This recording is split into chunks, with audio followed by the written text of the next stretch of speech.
Spoštovane gledalke, spoštovani gledalci. Dobrodošli v oddaji Aktualni dogodki, kjer bomo danes govorili o hadžu in Kurban Bajramu, ki ga muslimani opravljajo v tem obdobju.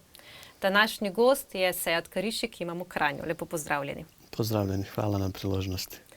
Muslimani, kot rečeno, v tem obdobju opravljate hadž. Kaj je hadž za vas, kaj vam pomeni? Tako je, to je 12. mesec lunarnega hidžrskega koledarja, ki se imenuje Zulhidže in se imenuje prav po hadžu oziroma temu, da se v tem mesecu opravlja romanje in obiskuje Meka, rojstno mesto Muhameda poslanca.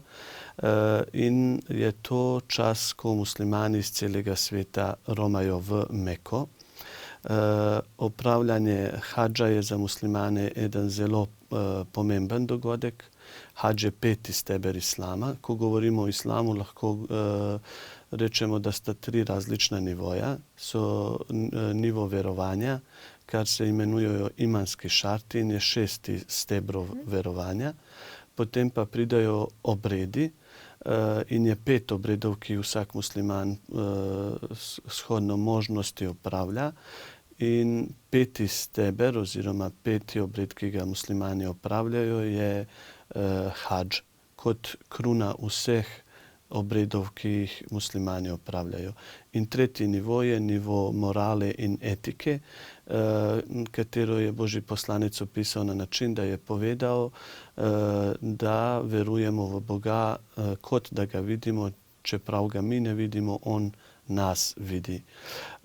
Ko govorimo o hadžu, je to obred, za katerega je Božji poslanec, naj je mir z njim, Muhammed, naj je mir z njim, povedal, da tisti, ki opravi hadž romanje in v romanju ne naredi nobenega greha, se vrne domov čist od greha, kot na dan, ko ga je mati rodila.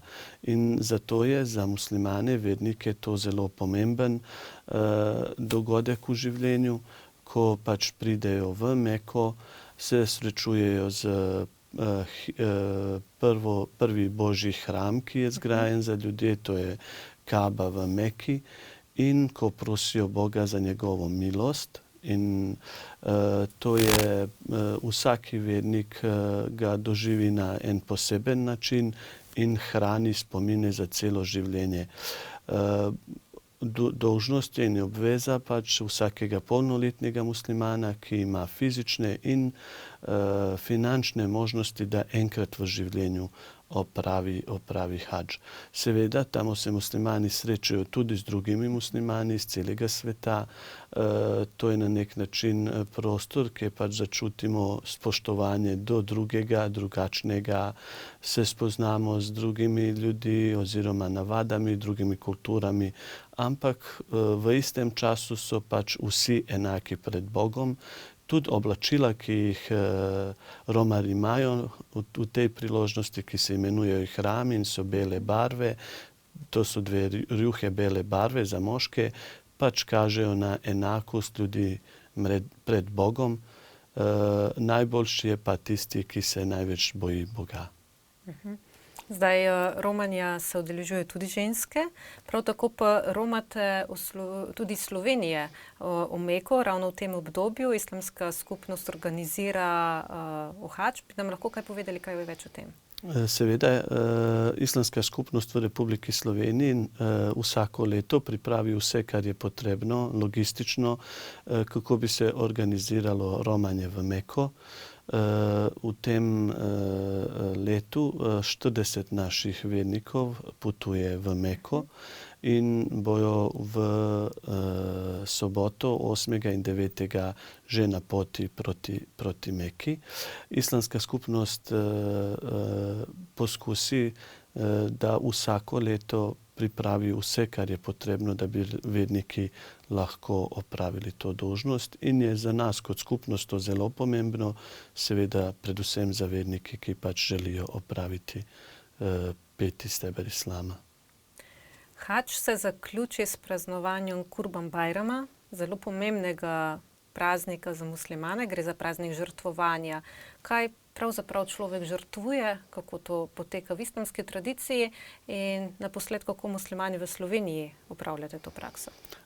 Seveda, obredi hadža se končujejo z praznikom, ki ga imenujemo Hadži Bajram oziroma Kurban Bajram, in je to praznik žrtvovanja in je to praznik tudi družine. Traja 4 dni. Za nas je zelo pomemben, je čas, ko se srečujejo družine oziroma darujejo otroke. To je čas, ko se še več med seboj pogovarjajo, ko se poskusijo narediti en bolj vpliv na družbo, da so bolj člani skupnosti, boljši člani same družbe. V Sloveniji glede žrtvovanja islamska skupnost pač pripravlja možnost, da verniki vplačajo denarni znesek, ki pač zadostuje kot žrtev, ki se v drugih tradicijah prinaša. Gre za prinašanje žrtve za kol živali, ki je pač po zakonih tukaj v Sloveniji je takšna, kot je določena in se spoštuje, in skupnost pač organizira te druge načine in možnosti za opravljanje te obveze oziroma da skozi prispevek, ki ga verniki dajo, opravijo to dolžnost. Na ta dan potekajo tudi molitve v džamiji, malo bolj slovesne, tudi verjetno bolj obiskane. Kako vi kot imam spremljate te molitve, ki potekajo tekom Kurban Bajrama, pa mogoče v čem se razlikujejo od drugega liturgičnega leta? Seveda mi kot imami se za te dogodke pripravljamo in so oni najbolj obiskani v celem letu. Tudi bajramska molitev v Ljubljani in v drugih mestih pride veliko število ljudi in liturgično se na nek način razlikujejo, ker je sestavni del tudi pridiga, ki ni značilna za druge naše te obrede. In seveda je posebej značilna po tem, da pride največje število ljudi v tem času. Mi kot imami pač v teh dneh poskusimo priti do ljudi, pomagati jim, usmeriti jih, kar je to najboljše narediti v teh dneh. Kaj pa je vaša najljubša praksa ali pa najlepši spomin na praznovanje Kurban Bajrama, mogoče tudi še z otroštva, ko ste živeli v Bosni in Hercegovini? Ja, najboljši ostane v spominu je to, da je pač to ta družinski občutek, ko se srečate z vsemi člani družine, ko čutite radost med vsemi. In ko potem v Bosni je pač bila navada, da po opravljeni molitvi se obiskujejo najprej sorodniki, pa prijatelji in sosedi in tako naprej, tako da so ti občutki posebej ostanejo v spominu. In seveda kot otrok se spomnim tudi daril, ker kamorkoli pridete, določeno darilo dobite in to pač ostane v tem lepem spominu. Prav gre tudi za praznik obdarovanja. Seveda. In tudi praznik, v katerem se spominjate umrlih in obiščete pokopališča. Seveda, verniki obiščejo pokopališča, potem pač tudi uporabijo čas za določene molitve za sebe, za svoje umrle, obiščejo prijatelje, darujejo se. Tako. Na začetku pogovora oziroma pred samim pogovorom ste mi zaupali, da tudi vi boste letos odromali v Meko, tako da vam želim blagoslovljeni hadž.